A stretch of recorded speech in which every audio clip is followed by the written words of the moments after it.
Добра вечер. Специјалното јавно обвинителство го повлече обвинението во случајот Пуч. Било целосно спротивно на доказите со кои располагаат за предметите таргет и тврдина. Дали обвинувањата за жолти комбиња, странски служби, како и тврдењето на поранешниот премиер Никола Груевски дека лидерот на СДСМ Зоран Заев го рушил уставниот поредок, паѓаат во вода. Кој и зошто прислушувал во Македонија и дали воопшто имало обид за пуч врз владата на Груевски? За ВМРО ДПМН Катица Јанева не е обвинител која работи независно и согласно законот, туку по наредбите на Заев. Пропадна најголемиот, најочајниот и најнискиот обид за судски монтираниот процес во Независна Република Македонија инициран од поранешниот премиер Никола Груевски.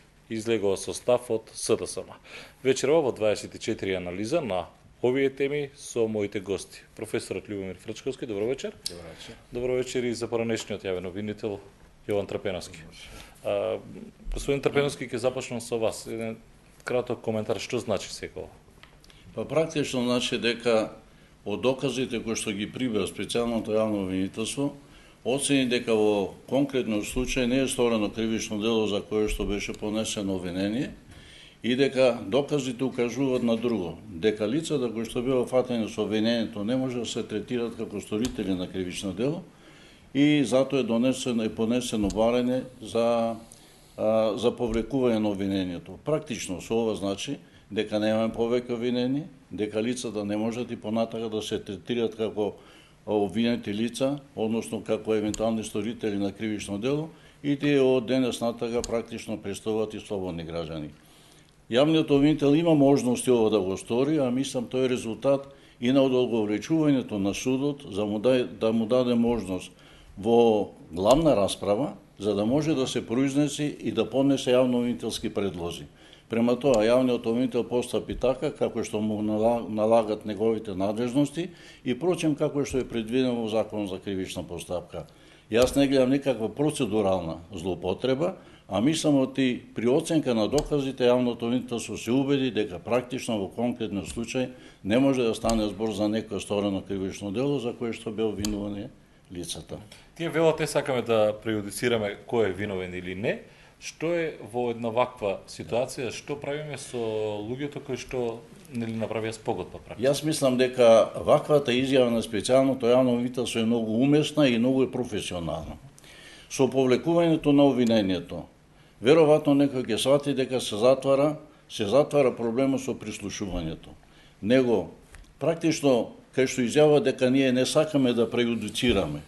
Тоа значи дека останува како случај прислушувањето, него од доказите ќе се бара кој е конкретен сторител за евентуално усмерување на постапката према лицето против кого што веќе се прибрани докази да е сторено кривично дело, односно да е извршено злоупотреба со прислушувањето на опремата која што се наложеше во Министерството за внатрешни работи.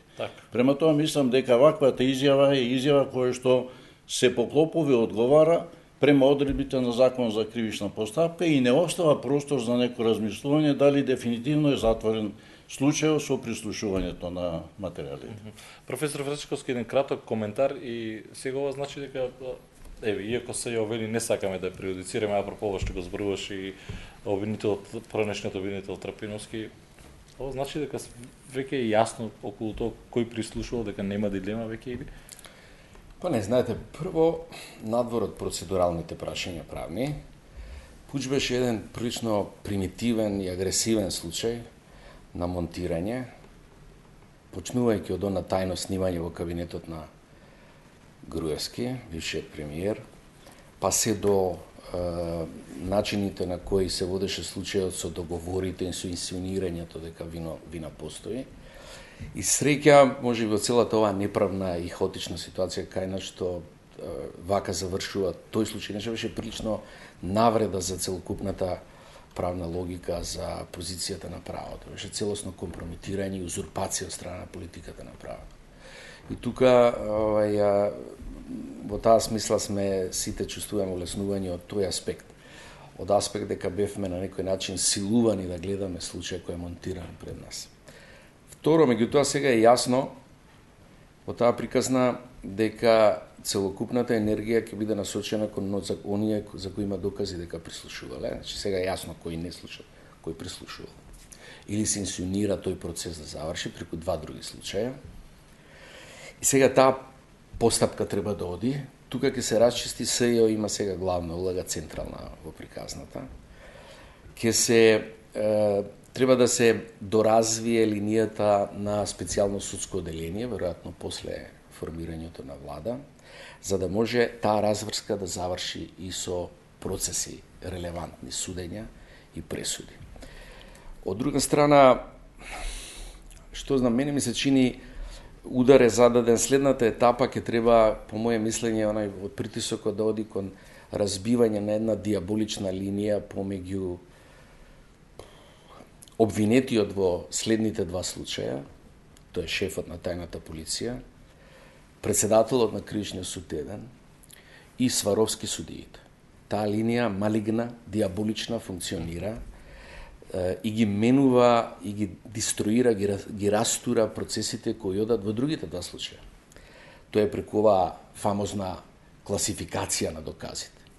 Они ги доведоа до апсурд, таа линија на мешетарење околу и водење зад кулисно, тој притисок на власта кон лошите судии, комплетно корумпираните и компрометирани судии, во овој случај, води кон апсурдни позиции. Сега се бара практично сите учесници на судскиот процес да имаат безбедносни сертификати за да може доказите да ги отворат.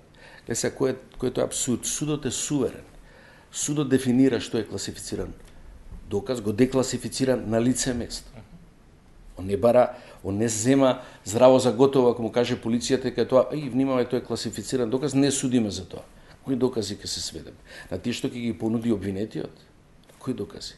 Гледате, таа апсурдност на функционирање на тие судии сега се отвара, сега се тие изложени повеќе и мислам дека тој притисок мора да оди кон на некој начин, сега не знам дали е возможна замена или некаков притисок директен, но таков притисок на јавноста стручна и целосна кон, речеме, нормализирање на тој судски процес. Тоа мора на некој начин се нормализира, дури и со овие судии кои се сега тука вмешани. Тука има една мрачна улога, тоа во американското правосудство ги викаат фиксери адвокатите, оние кои ги средуваат работите позади сцена. Тука има една улога, еден од адвокатите на фиксер, кој прави пресуди, влијае врз едниот судија, главниот председател на судија, па председателот ги вика Сваровски судиеве на инструктажа, па тие ги носат овие одлуки. Знаете, таа улога на адвокатот е во неговата уставна и законска позиција на заштита на интересите на странката. Тоа е нешто што е конфликт на, односно удар на позицијата на поделените власти. Што работат адвокатите, што работи судството. Во оваа ситуација судијата се поместивме, меѓутоа се работи за процедурите кои се предмет. Судијата ја руши позицијата на судот како суверен во однос на доказите да утврди што е класифициран, што не е и да ги декласифицира. Со оваа одлука што го направија во другиот случај, поврзан со пуч, и практично има место за интервенција на Врховниот суд, бидејќи позицијата на судот е нарушена уставна. Ако тој не може да декласифицира доказ и ако тоа ги зема како завршена работа и заврзани раце. Тоа е позиција на судот која е неприфатлива во една правосудна држава и еден демократски систем. Велам, со завршувањето на овој скандалозен, можда најкомпрометиран случај, акцентот ќе се стави на овие кои одат во процедура, кои веќе тргнаа во насока на заштита, режимка заштита на обвинетите, притисок врз судот, менаџирање од различен вид, може да тие ќе бидат поизложени на јавноста, дури со оваквата екипа каква е, која можеби не може да се менува во меѓувреме, да действува согласно КЗ и согласно процедуралните закони во областа на кривичното право, да може притисокот да биде зголемен и да улогите ги вршат на еден нормален начин. Тоа е, да речеме сега, можна последица индиректна од завршување успешно и на овој случај. СЈО секако има централна улога и веројатно сега треба да продолжи линијата до создавање на специјално оделение, тоа може да го направи, тука улога може да има и Врховниот суд. Меѓутоа, велам, во инцидентот со третманот на доказите има место за интервенција на Врховниот суд, бидејќи се нарушува позицијата на судовите воопшто со таков преседанна одлука на судот. Господин Трпенски, возможна интервенција на Врховниот суд апрово ова што го зборуваше?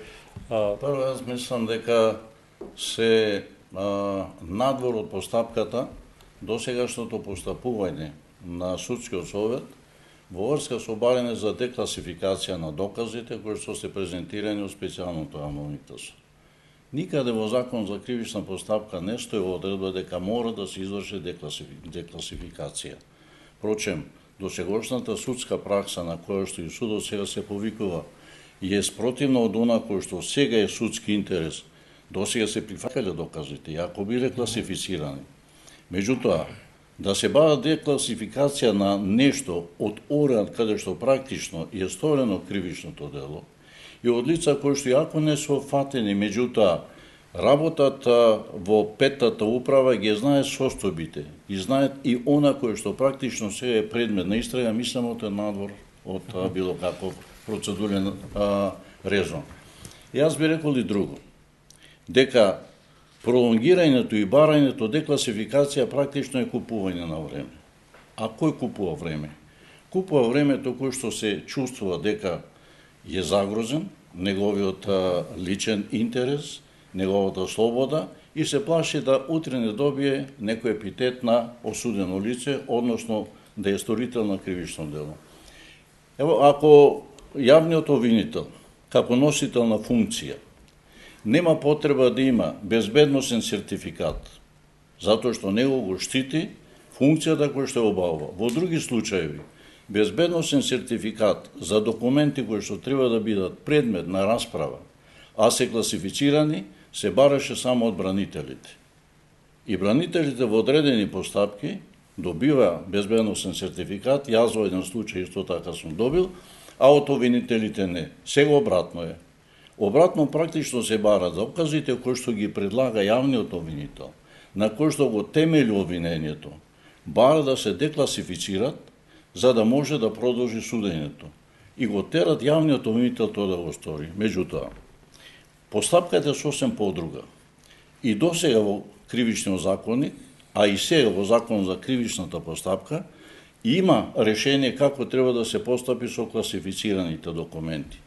Прво, јавниот обвинител ги предлага, за да го докаже обвинението, односно дека наставно се десил и дека лицата кои се обвинети се сторители на кривичното дело. Во колку се повика некој на тие докази, а нормално ќе се повика кога ги пласира, судот одлучува да ги изведе како доказ, меѓутоа ќе ја цени класификацијата и ќе го прогласи во тој дел претресот, односно расправата за тајна. Ова што го зборуваше професорот Врчковски околу тие обструкции практично со кои што се сочуваше специјалното јавно обвинителство, а и вие го начнавте. Судењето за случајот на последното рочиште беше одложено на неопределено време, бидејќи две од судијките поротнички нема безбедносни сертификати баш за ова што зборувавте. А не се појави ниту Груевски. Па затоа и јас зборувам дека не може да се бара безбедносен сертификат на лице кое што е носител на функција, судија, јавен обвинител. А може со оглед да организационата поставеност и на адвокатурата може да се бара од одредено лице безбедносен сертификат за да може да изврши увид и да даде сопствена оценка на доказите. Према тоа се ова кое што се прави, тоа е практично продолжување на обструкцијата на јавното обвинителство кој е прочен почна и од самото формирање. Така да има решение да се прогласи за таен претресот, да се исклучи јавноста, да останат само учесниците во постапката, со напомена на учесниците на постапката дека се она кое што тогаш ќе биде прочитано на расправата и за кое што ќе се расправа, има то врска да не го изнесуваат во јавност. Впрочем, ако некој тоа го прекрши, има да се подведе на одговорност. Бидејќи кривичната одговорност е индивидуална одговорност, не е колективна одговорност, секој од учесниците во постапката, ако го прекрши, неговото обечување отнема да изнесе нешто кое што е изнесено на расправата, а е класифицирано, ќе се подведе на одговорност. Према тоа пак би потврдил дека се ова кое што се врши, практично се врши само за да не дојде до дефинитивно одлучување, дали во конкретните случаи каде специјалното јавно обвинителство е подносител на обвинение е сторено кривично дело и кои се сторителите на кривичното дело. Чинам дека Груевски беше тој кој што бараше јавност пред 2 години, ќе видите какви се докази ќе изнесеме и одеднаш не се појавува и тоа се тие обструкции за кои што вие зборувавте, професоре Фрчковски, и сега овде се таргет, овде е тврдина, таргет, ако не се лажам, беше со прислушувањето, дополнување тврдина беше уништувањето на доказите. Како понатаму сега специјалното јавно обвинителство?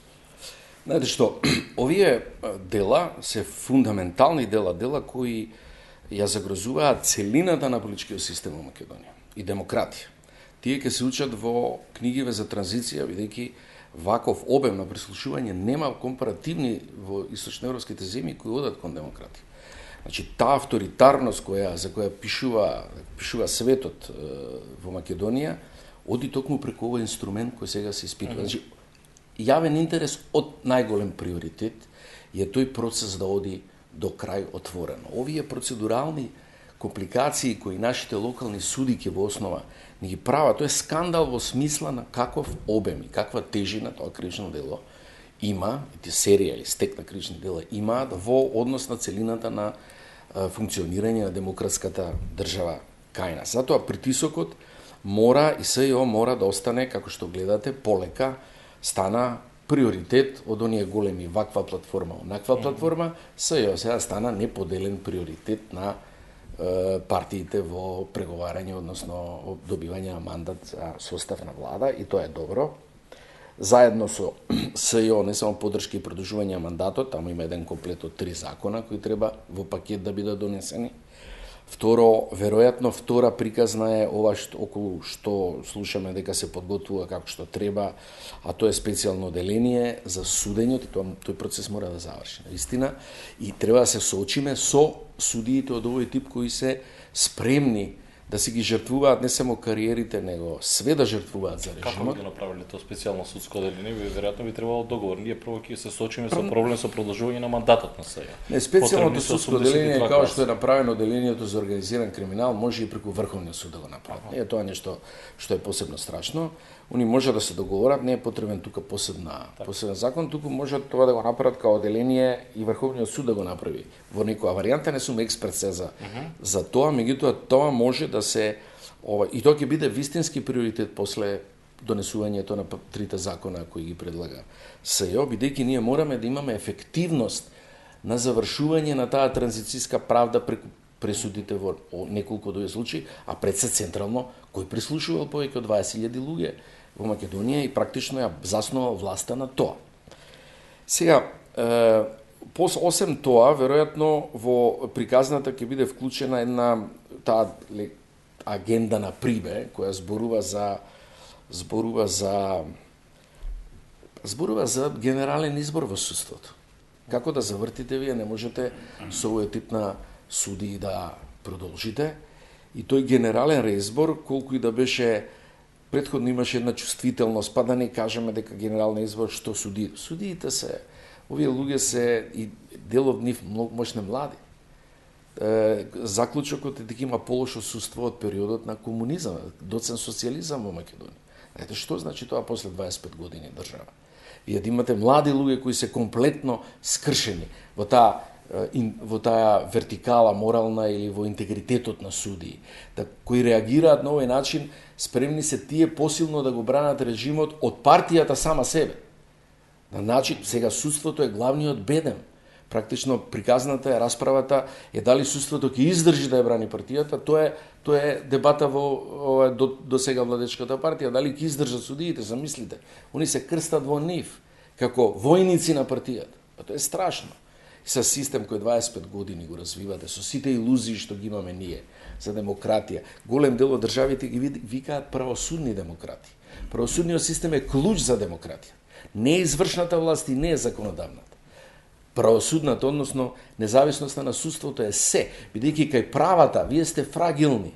Ви однос на државата сте кршливи. Тоа е човек во однос на една машина на моќ. Ако тоа ви се скрши, и ако чувството на правда ви се скрши, вас све ви е скршено. И тој систем мора да го вратиме со сите наши валканици, со сите наши ограничености, мора да го поставиме на најсилно можно ниво. А тоа е, по моје мислење, на некој начин мора да бидат странците вклучени во изборот на судиите. и во изборот на судиите. Има различни начини за тоа, но начинот на кој нас не ни помага ни академијата сега по ѓаволите. Академијата ја гледате корумпирана од чело па надоле. Се луѓето се прашуваат како ќе избегнеме академијата. Академијата е стандард. Сите стандарди на обука на судиите тие ги помина. Сите пари ги зема. Ништо не е подобро. Па имате случаи кај што судии пишувале, оној судија што го напише пријачникот за притвор. Перфектно оценето од опсека одлично. Истиот тој судија го прекршува пријачникот за притвор при конкретно дело под притисок на извршната власт. Истиот тој што го прави одлично тој приговор. Не можете да го решите.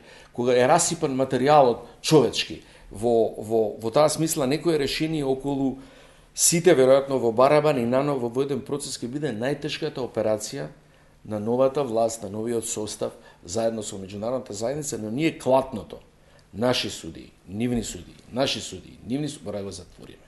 Еднаш мора да имаме некакво судство на кое, ке речеме, видите, вакво, ова, па сега понатака одиме. Ова е највише што можеме да направиме и најдобре. Меѓутоа, без тоа ние не можеме да етаблираме владење на право во Македонија. Така. Господин Страбенски, што ќе значува сега поклопување на доказите? Во едно од образложенијата на СЈО се поклопуваат доказите со таргети со тврдина. Тие се повикуваат на докази кои што во друга постапка ги прибраја, тој во таргет и во тврдина.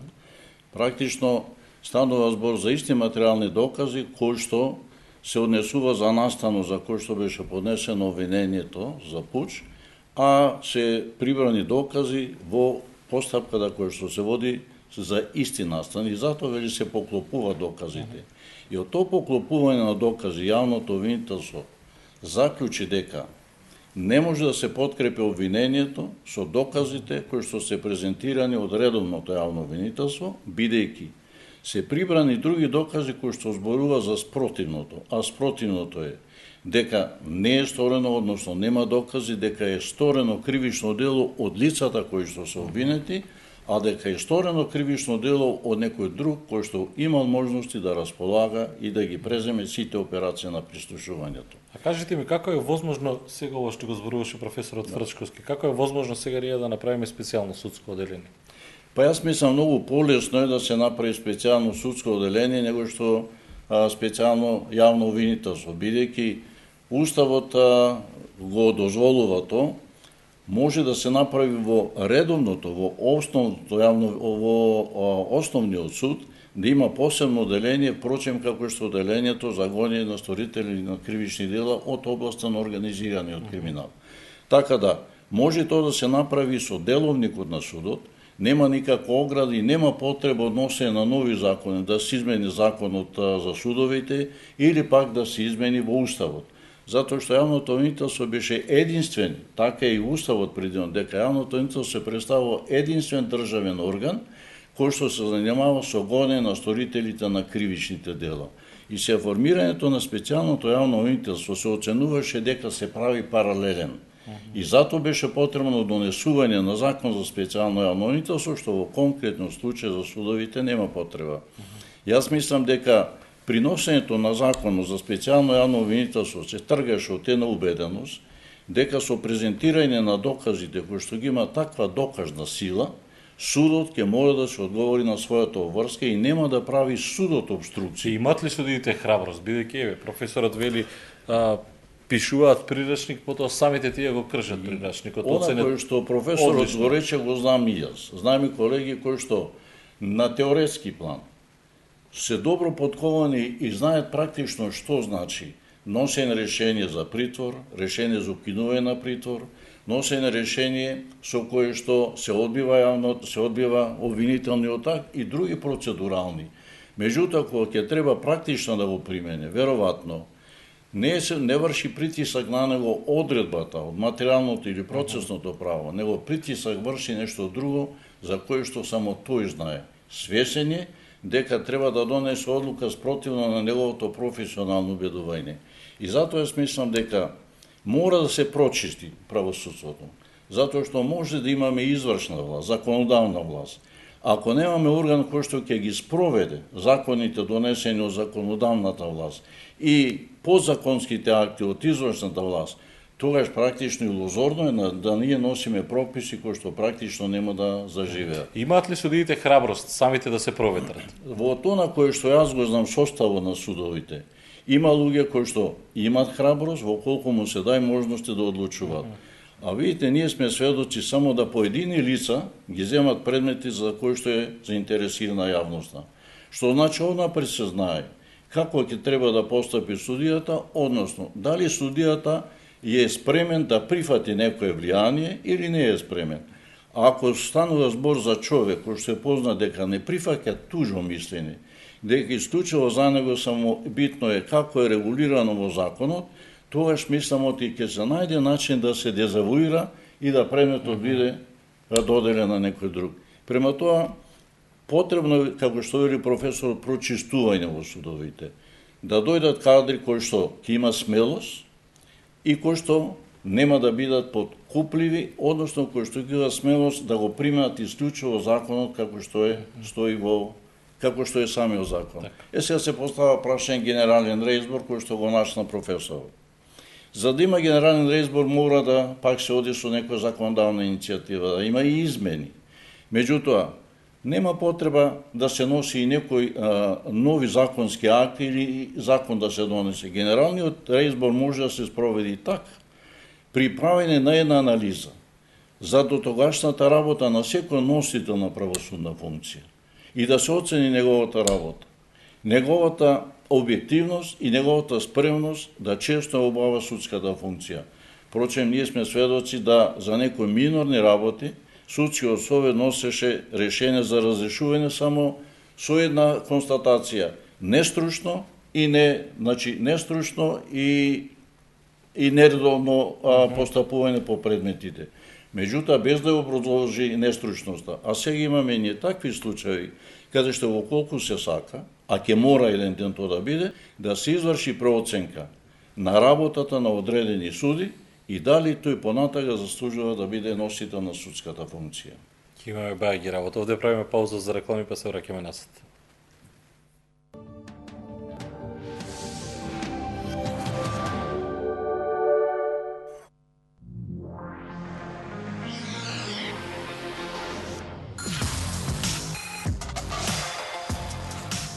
Што ако реалноста е невозбудливата сензација што можете да ја замислите? Искуси го новиот SUV Peugeot 3008 со уникатен iCockpit. Новиот SUV Peugeot 3008 далеку пред сите.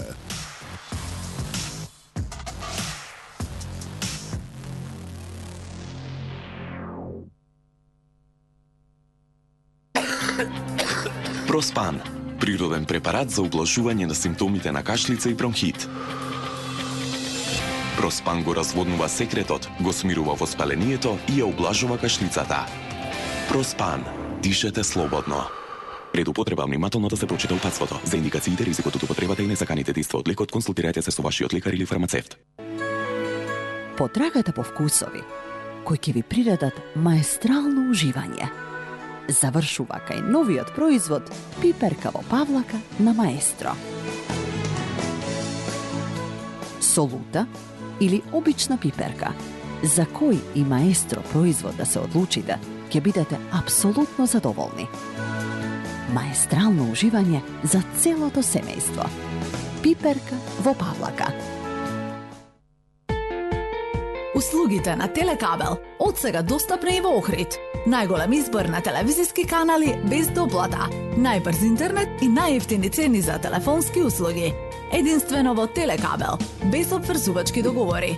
Информирајте се на телефонскиот број 046 609 609 или посетете го новоотворениот наплатен центар во Охрид, наспроти градскиот пазар. Кабел си е кабел. Телекабел. И итно ми требаат. Пари ли сакаш? Леле, Игор. Телефон? Се што ти треба е интернет. Значи вака, одиш на forza.mk, пишуваш колку парички сакаш, стигнува код по СМС и за само 10 минути имаш бате од 3 до 12.000 денари. Полесно, здрави. Фала бе, Игор, баш си другар. Дружба си е дружба, Forza си е Forza. Стоп за двата типа на кашлица. Со Хербион сирупите против двата типа на кашлица. Хербион, два типа на кашлица. Различен пристап. Организираја започнато годинава. Значи, започни ја организирано годинава. Office Plus со супер понуда во продажните салони. Таму, за купени 5 регистратори добивате еден подарок. Ако си купите 5 топа хартија, 5 полици или 5 пакувања UR папки, пак исто, 600 ви е подарок. Office Plus, пријател на вашата канцеларија. За прв пат на Охридската ривиера ексклузивни цени со 25% попуст, почнувајќи од 1250 евра на рати. Можност за купување преку стамбен кредит од Комерцијална банка АД Скопје со рокна отплата до 30 години, каматна стапка од 2,9 годишна фиксна за првите 3 години и 6,85% годишна променлива за останатиот период на отплата, без надомест за одобрување на кредит и без трошоци за процена на вредност на хипотека. Италијанска префинетост, врвен квалитет, професионални перформанси. Доживеете имагинацијата на познатиот Giugiaro дизајн со италијанските садови за готвење TVS и додадете современ изглед во вашата кујна. Од 9 јануари до 5 февруари, единствено во Dinex, соберете 12 купони и со доплата од 899 денари добиете ја вашата нова тава за сосови. Садовите TVS се вистинска инспирација во готвењето.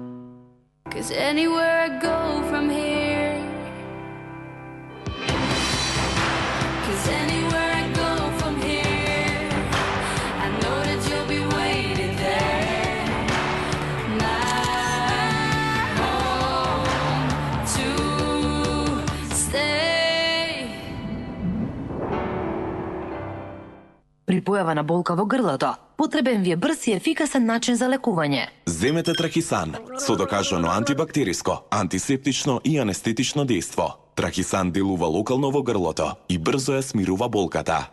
Пред употреба внимателно да се прочита упатството. За индикациите, ризикот од употребата и несаканите дејства од лекот, консултирајте се со вашиот лекар или фармацевт. Денот ви е исполнет со нервоза. Патите од несоница. Стресот ви е секојдневие. Решението е Вамекс. Хербален лек од валеријана, маточина и хмелј. За убав ден и мирна ноќ.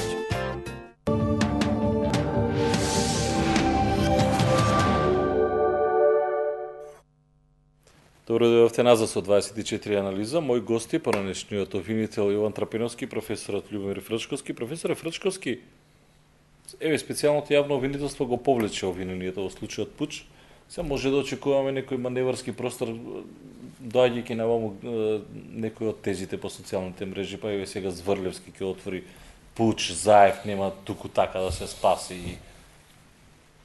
Или се е можно да очекува? Стварно се е можно со оваков тип на кловнови и во таков вид на режимски слуги, вие не можете да имате никаква линија да може да предвидите дали можат нешто да направат.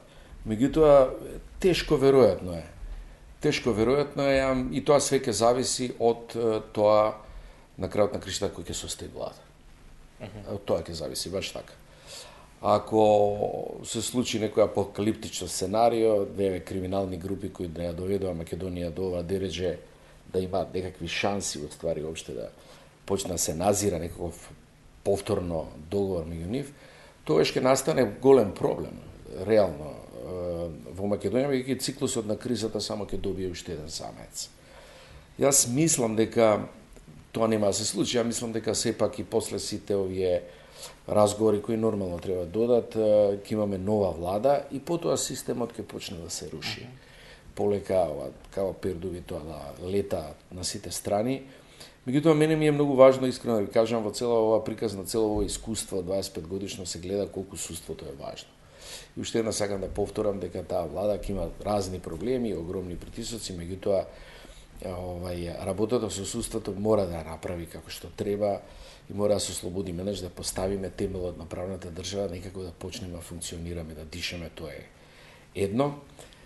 Мислам дека ќе имаме влада на лева коалиција, ќе видиме околу тоа ќе се расчисти. Чувам го, имам и тоа прашање како. Да. Меѓутоа ќе зависи од тоа.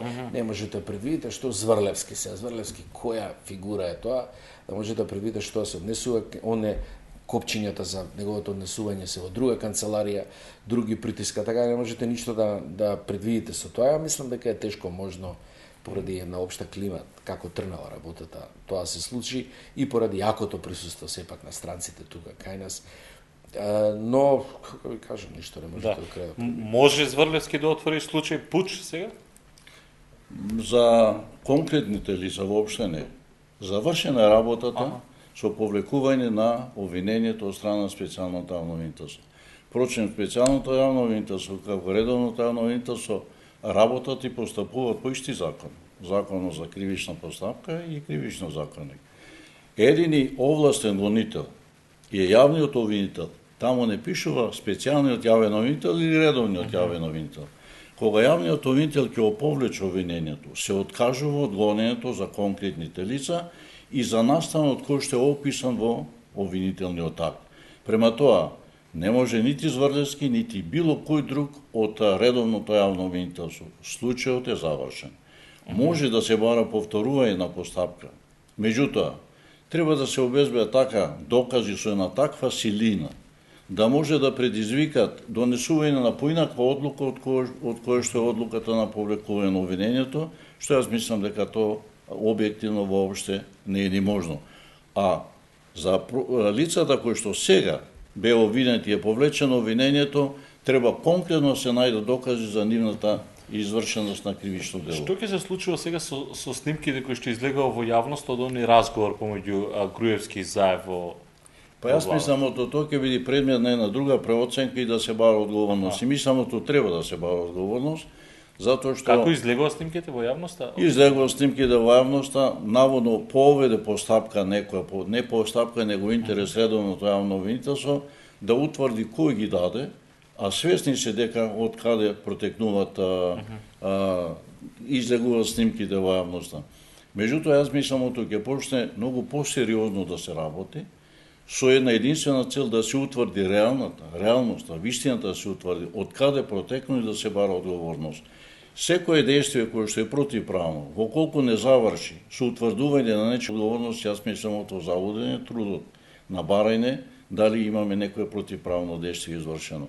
Сега се постава прашање што редовното јавно обвинителство. Редовното јавно обвинителство имаше доволно време да го направи тоа кое што го направи специјалното јавно обвинителство.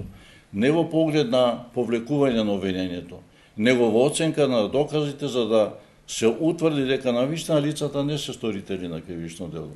И самата конструкција на обвиненијата за кои што беа поднесени, практично зборуваат од она кој што во штампата беше и кој што ние сме информирани дека не може да стане збор за некој сторено кривично дело, шпионажа или пак е предизвикува, односно со насилно делување, за да се смени општествено-политичкиот породок. Нонсенси. Ќе побарам професорот вас коментар. Режија, дајте ми го прилогот на Марија Севриева, да се вратиме малку наназад 2 години. Дали овие странски служби, жолти комбиња, после оваа денешна одлука на СЈО паѓаат по вода? Зоран Заев ми призна соработка со странска разузнавачка служба и ми се закани дека ќе почне да објавува прислушувани разговори од политичкиот врв, доколку не прифатам формирање на техничка влада. Ова го истакна тогашниот премиер Никола Груевски и најави дека е поднесена кривична пријава против 5 лица, меѓу кои и Заев, за шпионажа и насилство спрема представници на највисоките државни органи. Тој ми раскажа неколку телефонски разговори, за кои констатирав дека дел се точни, дел половично точни и дел неточни. Зоран Верушевски, неговата сопруга Сонја и Бранко Палифров, службеник во општина Струмица, беа во притвор, а истрагата на обвинителството за организиран криминал и корупција се прошири на уште двајца вработени во МВР, Ѓурги Лазаревски и на Звонко Костовски, кој постигна спогодба со обвинителството и го призна делото за кое доби 3 годишна казна затвор. За да се подкрепи тезата за уцени од Заев, во јавноста протече снимка од кабинетот на Груевски, на која наводно се слуша како Заев потврдува дека станува збор за странски служби. Јас не можам да Значи, можем да не, са ти викаш дека не си ти снимал, туку ти го даде. Така, странците го даде. Странците може да разни цели и мотиви. Он или некој од нив да сними, така? Тоа знаеш дека? Тоа е така, може да се купа. Техника, технологија има многу варијанти. Така. Во меѓувреме, Заев почна да ја објавува вистината за Македонија, така наречените бомби, за кои тврдеше дека произлегуваат од власта, која со години вршела незаконско прислушување на над 20.000 лица од различни профили. Според Груевски пак, снимањето го вршеле професионалци од висок калибар, кои биле обучени за такви дејствија. Повремено на различни локации, главно во центарот на Скопје, непознат сторител врши нелегално прислушкување и снимање на телефонски разговори, користејќи мобилна опрема, чија локација постојано се менува. Обвинението за пуч беше поднесено на 30 април 2015 година. Предметот и припадна на судиката Љубинка Башевска, а обвинетите седнаа на обвинителна клупа на 5 август. По формирањето на специјалното јавно обвинителство, обвинетите и одбраната бараа предметот да го преземе Катица Јанева. СЈО го доби предметот, но се соочи со проблем уште на самиот почеток. Судот го отежнуваше увидот во доказите. Неколку месеци на барање на Јанева, судот ги одложуваше рочиштата, но не му дозволи на СЈО да ги земе и да ги анализира доказите, туку обвинителите доаѓаа во судот. По општиот прекин на сите кривични постапки кои настана со аболицијата што ја донесе председателот Ѓорги Иванов, беше запрена и судската постапка за пуч, бидејќи беа помилувани сите обвинети во случајот. Аболицијата беше повлечена, а предметот се врати во кривичниот суд. Иако Јанева беше подготвена да го соопшти ставот на специјалното јавно обвинителство во однос на обвинението, прво поради болест на судски поротник, а потоа и поради тоа што судски поротник немал безбедносен сертификат, беа одложени последните две главни расправи. На нив не беше повикан Никола Груевски, единствениот сведок во процесот, иако Јанева го бараше тоа. Мојот сведок не е повикан, потоа се одлага предметот неоправдан од страна на судот заради болест на поротник, што не е во согласност со законот за кривична постапка. Специјалното јавно обвинителство уште во декември минатата година најави дека наскоро ќе информира за работата по повеќе предмети на кои работи, меѓу кои за предметот пуч, а денеска и официјално објави дека го повлекува обвинението. Професор, овие обвинувања на Груевски дека Заев го руши уставниот поредок, денес од дистанца 2 години од прилика толку изгледа како лоша Ердоганова копија некоја за пуч. Ма све тоа изгледа повторно срам, човек го удира од туѓ срам, се вика тоа. Така простачка една конструкција, агресивна, воопшто не води сметка за некакви стандарди на правото. Меѓутоа, знаете што, не е проблемот сега неговата клоновска појавност. Проблемот е што тие луѓе добија 450.000 гласа повторно избори. Тоа е она што е трагедијата во овој случај. Кога луѓето гледаат каков опсек на злоупотреба е тоа, каков опсек на криминал е тоа,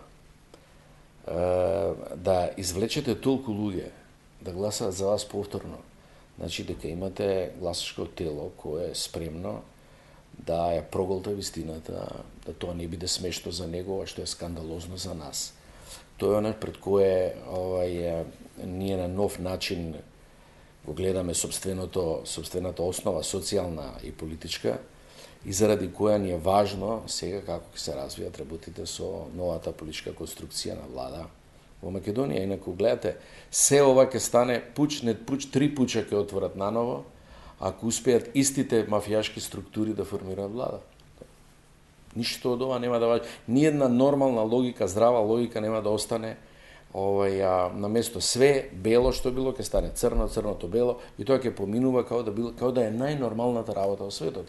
Така да не се скандализирате, кога го гледам вака, лесно е да се скандалира, лесно е да се насмееш на тоа, да кажеш дека е тоа срамота што се случува, срамота за македонската јавност.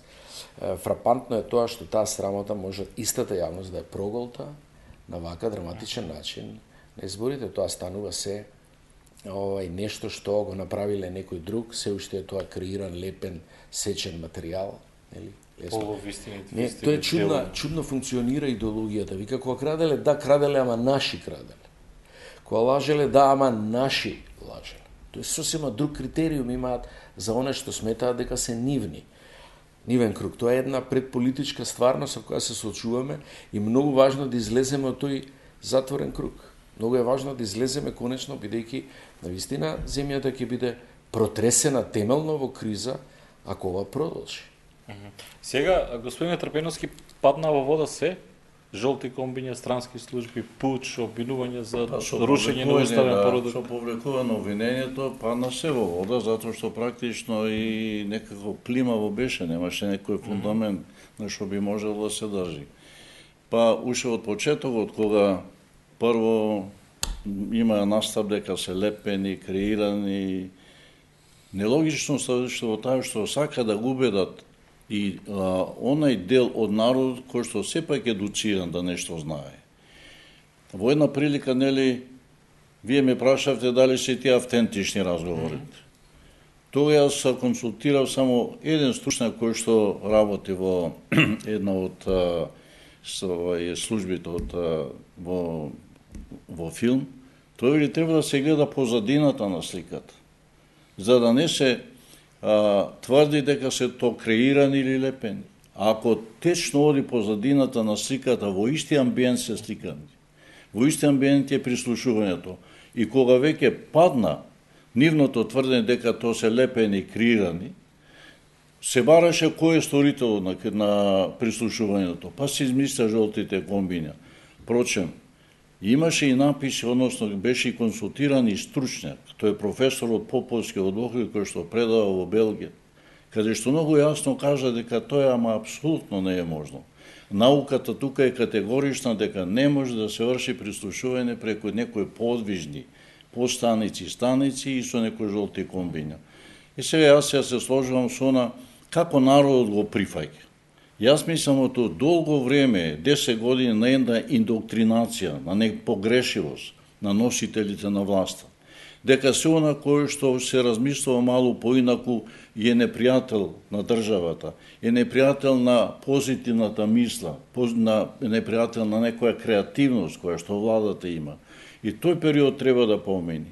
Треба да настапи едно сопствено пречистување кај луѓето за да сватат дека навистина еден долг временски период биле некои држани во заблуда и се уште се во заблуда и веруваат на нешто кое што ама апсолутно не е точно. Ама многу лесно ги голтаат ова што го вели професор. Јас и понатака тврдам дека и овие избори, иако ги оцениле дека сте слободни, дека се добро организирани, мислам сепак имаше силно влијание и на одлуката на одредена категорија на луѓе да го дадат својот глас.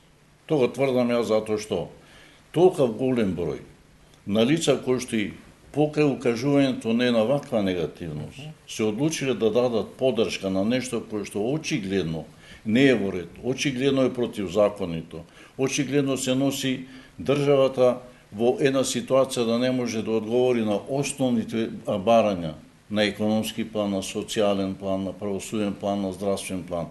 Затоа смислам тука треба да има едно сопствено, индивидуално прочистување и размислување, меѓутоа да се остават на слобода, да сами донесат заклучок дали треба да се бара некоја промена во Македонија, за кое што и поголем дел од граѓаните на изборите на 11 се определија. Точно е дека треба да помине време, меѓутоа времето не гази, тоа треба да види што побрзо. Кажете ми само, специјалното јавно обвинителство сега ќе продолжи со полн интензитет со работа во однос на случаите кои што ги отвара сите на тај конкретно таргет тврдина, затоа што не имаат рок од 5 години, но 18 месеци. Јас мислам тоа јавното обвинителство до сега работеше доста професионално и доста ангажирано. И тоа што извесен период не беше во јавноста, мислам тоа беше добро, затоа што беше многу често експонирано јавното обвинителство, а нема потреба органот кој што е надлежен за кривично гонење да биде често присутен во јавноста. Према тоа јавното обвинителство ќе треба да зафати и некои други случаи кои што се доста суштествени. Мислам досега многу паметно направија што го и зафатија случаевите со нерегуларноста на изборниот процес. Понатака прислушувањето, кое што беше една топ тема, каде што се префраше дека прислушувањето се врши во некој други центар, а не од центарот каде што е опремата за прислушување и сега се опфаќа Скопје, проектот Скопје 2014 и некои други случаи каде што имаме противправна материјална корист со злоупотреба на службената положба. Практично се офатени пунктовите кои што укажуваат на една широка лепеза на кршење на прописите кои што имаме како штетна последица ограничување правата и слободите на луѓето, нарушување на изборниот процес и материјалното богатење на одредени луѓе. Према тоа, сега тоа што се бара продолжување мандатот на јавниот обвинител. Јавниот обвинител за процесуираните случаи може да постапува до завршување на нивниот 4-годишен мандат. Меѓутоа, лимитирано е правото од 18 месеци за поднесување на обвинение, а јас мислам има време уште да бидат некои други случаи процесуирани, да продолжи пред судот процесуирањето. Ајде да влеземе, професоре, во овој политички оддел малку, бидејќи привршуваме, еве конкретно околу СЈ, продолжувањето на мандатот, потребни се 82 гласа, ВМРО е против, иако подпишаа дека се за СЈ, но јасни се нивните ставови дека Катица Јанева не е обвинител кој работи независно, туку по наредби на Заев. Како можеме да најдеме двотретинско мнозинство во една ваква констелација на парламентарен состав? Па не знам како, не знам дали е, не сум докрај сигурен со какво мнозинство треба да се продолжи. Дали се тоа 4 подписници на Пршинскиот договор, дали е тоа услов или се носи законите кои они ги предлагаат, се носи со обично мнозинство. Во таа смисла, законите поврзани предложени од СЈ не се потребни посебно двотретинско мнозинство. Но за продолжување мандатот не сум докрај сигурен какво е решението. Ако е, бидејќи Пршинскиот подписници се неформална институција, независно од важноста, како е тоа проследено во парламентарната процедура, дали е со обично владино мнозинство и таа можност, не сум сигурен да не импровизирам. Мислам дека има расправа дека за тоа не е потребно двотретинско мнозинство. Не е потребно двотретинско мнозинство, но не знам како докрека, не сум запознат во детали со тоа. Она што е поважно, мислам дека СЈ треба да отвори некои од прашањата кои се делење на правда и на еден поширок план, а тоа е монструм. Тоа се неколку местенки каде што по онаа линија неколку случаи каде што се луѓето кои се во затвор одшигледно по сите разговори, прислушувани местени додат тамо, и тука има и меѓуетнички и меѓунационални консеквенции. Мислам дека треба да одржат една таква линија, да правдата мора да биде делена на сите, и таа линија е важна и кај СЈ и кај судството понатака. Мислам дека тој процес треба да биде завршен со тие неколку големи скандалозни случаи на политички местенки во кои жртви се на некој начин или поради недостаток на докази, така наречените, како у филмот ги викаме, дежурни виновници или usual suspects. Знаеш, тоа е нешто што не може државата да помине без тој елемент на правда. Мора правдата да се додели и виновниците за тие местенки да бидат изложени пред лицето на правдата. Тоа е она што ми се чини важно за овој следен период на следен. Освен пуч на политичката сцена, денеска средба Груевски Ахмети, лидерите се сретна, остварија средба, акцентот ставен во разговорите беше ставен на 2 точки: анализа на резултатите од изборите одржани на 11 октомври, кои беа оценети како слободни, фер и демократски, како и анализа на актуелната политичка состојба. Двајцата лидери разменија мислење за актуелната политичка ситуација по изборите и за престојните предизвици на тој план. Ова е про форма соопштение и од ВМРО ДПМН и од ДУИ. Имате една жестока колумна која што предизвика големи реакции, гигантска глупост, ако не се лажам.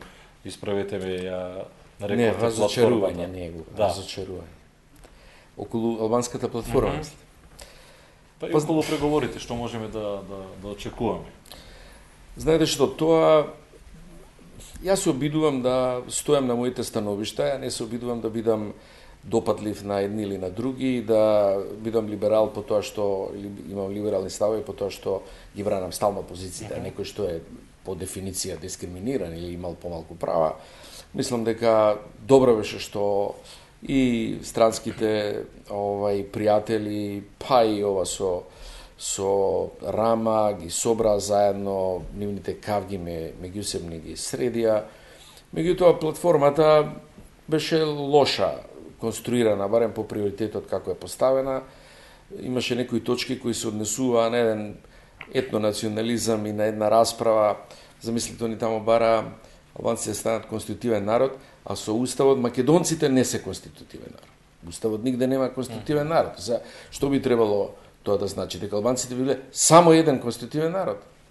Така да тоа е така една невешта, една поетична, една повеќе едно празнење. Од 1912 која година. Па со геноцидот беше и погрешно и од меѓународен правен аспект.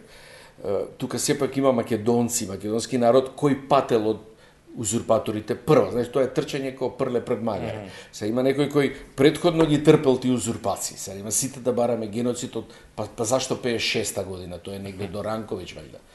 Во тој период Ранковиќ или кога ги прогонеле балистите, вајда ги чистеле балистите во западниот дел. Не ми јасно тоа воопште.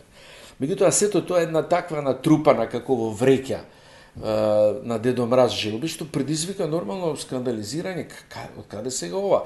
Кризата воопшто не беше меѓуетничка. Нашата криза е судир на еден систем узурпаторски, авторитарен, со граѓанските слободи. Ни на тој основа ги собравме еден меѓуетнички фронт на граѓански организации, македонски и албански, кои се бореа прв пат, и тоа е нов политички квалитет беше. Одеднаш ова изби како некој вампир, од минатото искочи како некој, и тоа беше шок. И второ, голема штета ќе предизвика дефокусирање на јавноста на меѓуетнички расправи. Они нови подели ќе предизвикуваат кај овој фронт што едвам го составивме, одеднаш ќе се подели. Некој вело се повторно обид беше тоа на ВМРО и на Дуица, нови избори. Гледате, јас ги ценам албанците и албанските интелектуалци. Ја очекувам од нив да бидат исто одговорни како што сум ја пред мојата нација. Они мора да може да кажат, да размислат што ќе предизвика тоа кога ќе окаде, се лупни го и се ајде ние сме така ќе кажеме, па сега простете. Не, ќе преземеш одговорност, човече. Како јас што преземам одговорност кога зборувам за сопствените изјави, за да те ценам исто, ти преземи одговорност за тоа. Не можеш тебе да ти биде дозволено се да кажеш. Па да и најголема глупост да е практично консеквенца да е растурање на државата. Не можеш тоа едноставно. Заедно сме се борили на таа фронт за демократија, ќе ги носиме односите заедно и има фронт за заеднички настап. Што се случи сега? По секвенца од тоа, независно колку се лутеа. По порталите беа бесни, пак од 92-ра почнуваа да вртат филмови некои од нив, меѓутоа огромен број, напротив, по тие портали на моја обратно поддршка добија, може да не јавна. Што се случи? Одеднаш тие големи настани исчезнаа од расправата. Може да и странците реагирале, не знам како. Сега погледнете ги приоритетите на албанскиот од блок партии.